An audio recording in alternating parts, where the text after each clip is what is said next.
ketika meninggikan ini berbeda dengan nisan. Ini berbeda dengan nisan. Karena di dalam agama kita itu kalau seperti yang kita saksikan itu sudah lebih dari 1 jengkal dan bentuknya sudah berlebihan, bahkan di sebagian tempat merepotkan. Mau pemakaman itu repot karena komplek pemakamannya sudah penuh dengan nisan yang besar-besar.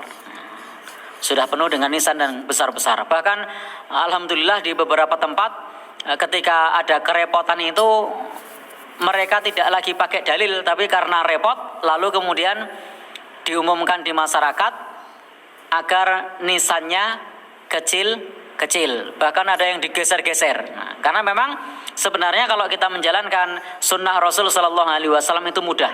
Ya, cukup dengan ditandai dengan batu atau ditinggikan 1 jengkal saja. Jadi ditandai dengan batu atau ditinggikan 1 jengkal saja. Dan tanda batunya juga batunya 1 jengkal saja, bukan batu yang setengah meter. Apalagi sampai kemudian diukir pakai marmer, pakai apa lagi? Apakah itu bermanfaat bagi mayat? Tidak ada dalil yang menjelaskan kepada kita bahwa itu bermanfaat bagi mayat. Itu sebatas tradisi saja, bahkan ini termasuk perkara yang menyelisihi sunnah Rasul Sallallahu Alaihi Wasallam. Apalagi kemudian persepsinya berbeda, persepsinya beda. Kalau dalam agama kita, di dalam nas-nas hadis Rasul Sallallahu Alaihi Wasallam, termasuk di dalam penjelasan para ulama, ketika ditinggikan 1 jengkal itu agar tidak terinjak untuk membedakan dengan tempat yang lain. Demikian pula ketika ditandai dengan batu itu untuk dikenali bahwasanya itu kuburan. Tetapi kemudian kalau sebagian masyarakat punya persepsi, sebagian masyarakat di tempat kita, kalau di tempat lain tidak tahu karena setiap daerah punya keyakinan yang berbeda. Sebagian masyarakat di tempat kita, di daerah sini maksudnya, karena kalau teman-teman yang online di daerah lain mungkin keyakinannya beda. Itu ketika ada orang pasang marmer atau pasang kijing yang gede itu, panjangnya berapa meter biasanya?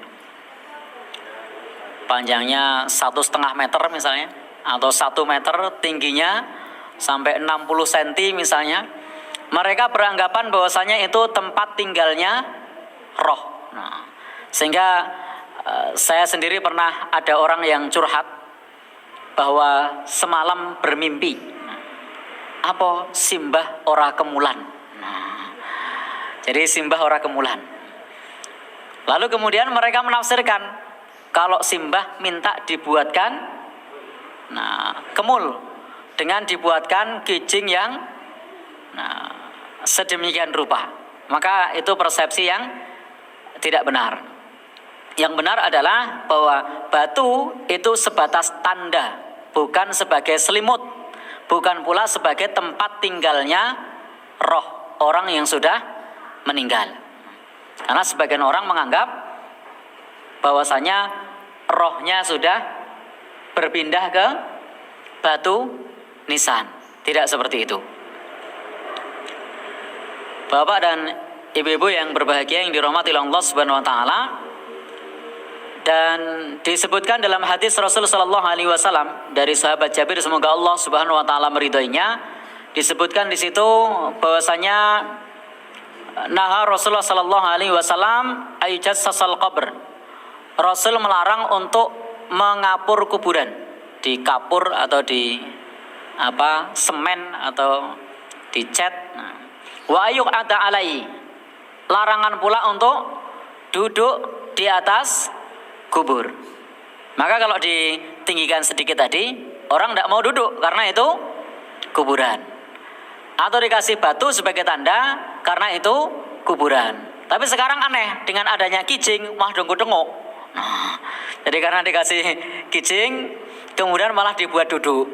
Bahkan sebagian tempat untuk jemuran. Jadi untuk jemur kasur, saya cuma lihat di sosmed sih.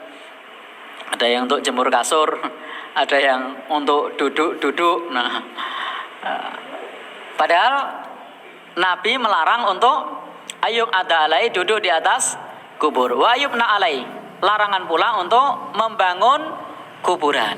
Jadi Nabi melarang untuk membangun kuburan. Jadi tidak perlu dibuatkan rumah.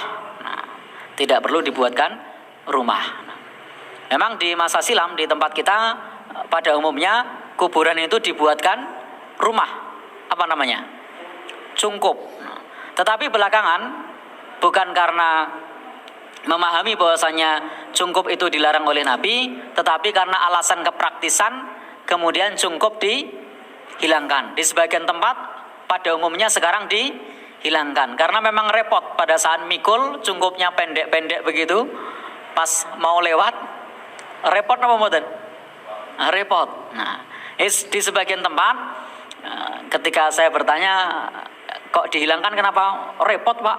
Jadi ternyata alasannya bukan karena tuntunan, tetapi karena kepraktisan.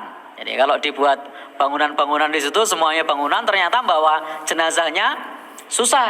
Nah, maka kemudian dihilangkan. Nah, dan memang Nabi Shallallahu Alaihi Wasallam sejak 14 abad silam sudah mengingatkan kita untuk tidak membangun kuburan. Nah, kalau kuburannya ada misalnya 1000, lalu bangunannya ada 1000 di situ, sementara yang mau dimakamkan itu di nomor 500 gitu kan, pada saat jalan lumayan itu di tengah lagi. Nah, sehingga Rasul Shallallahu Alaihi Wasallam melarang menguburkannya.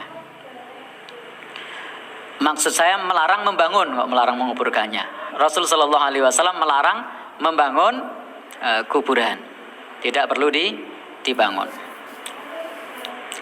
Dan hal yang semacam ini, anjuran untuk meratakan kubur atau hanya sekedar satu jengkal atau diberi tanda, ini juga disebutkan oleh Al-Imam Abu Syuja, salah satu ulama di dalam mazhab Syafi'i. Beliau menganjurkan pula untuk meratakan kubur, wala yubna alai, dan tidak dibangun, dan wala, dan tidak pula untuk yujassas, tidak di semen atau tidak dikapur, tidak di tidak mengapur kuburan itu.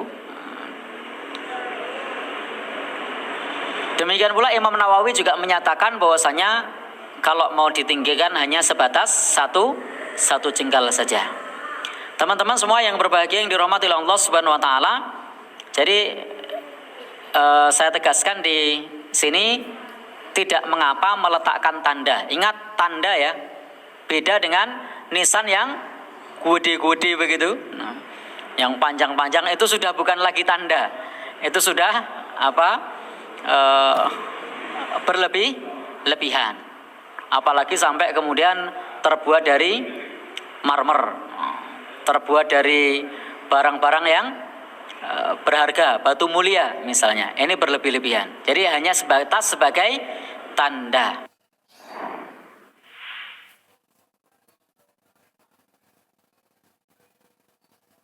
Membangun kuburan orang-orang saleh, karena dia seorang habib, seorang kiai, seorang ustadz besar, seorang wali Allah, maka mereka bangun kuburannya, mereka buat megah dan dibuat beda dengan kuburan pada umumnya. Maka ini adalah melampaui batas dan termasuk pintu kesyirikan, dan telah dilarang oleh Rasulullah SAW dalam hadis yang tegas. Di antaranya dalam riwayat Muslim dari sahabat yang mulia Jabir bin Abdullah radhiyallahu taala anhuma, naha Rasulullah sallallahu alaihi wasallam ayyu jassasal qabru wa ayyuk ada alaih wa ayyubna alaih. Rasulullah sallallahu alaihi wasallam melarang untuk menyemen kuburan, juga melarang duduk di atasnya, dan melarang membangun di atasnya. Hadisnya jelas. Rasulullah SAW dalam hadis ini melarang 3 hal. Pertama, menyemen kuburan atau mengapuri kuburan. Yang kedua, melarang duduk di atasnya. Yang ketiga, dilarang membangun di atasnya. Dan hadis ini umum, sehingga mencakup apapun yang dibangun di atasnya. Apakah sebuah kemah, ataukah sebuah bangunan dari batu, atau dari semen, atau dari kayu. Sama saja. Imam Asy-Syaukani rahimahullahu ta'ala dalam kitab beliau Nailul Autar menjelaskan hadis ini, qauluhu wa ayyubna alaih, ucapan sahabat Jabir radhiyallahu anhu bahwasanya Nabi sallallahu alaihi wasallam melarang membangun di atas kuburan. Fihi dalilun ala tahrimil bina alal qabri. Maka dalam hadis tersebut terdapat dalil yang menunjukkan haramnya membangun di atas kuburan. Wa fassala Syafi'i wa ashabuhu. Imam Syafi'i dan murid-murid beliau atau ulama madhab beliau memberi rincian. Faqalu, mereka mengatakan, in kanal bina fi milkil bani famakruhun. Kalau bangunan itu dalam kepemilikan orang yang membangunnya, maka hukumnya makruh. Wa in kana fi maqbaratin musbalah faharamun. Dan apabila dibangun di kuburan umum, maka hukumnya haram. Ini menurut mazhab Syafi'i.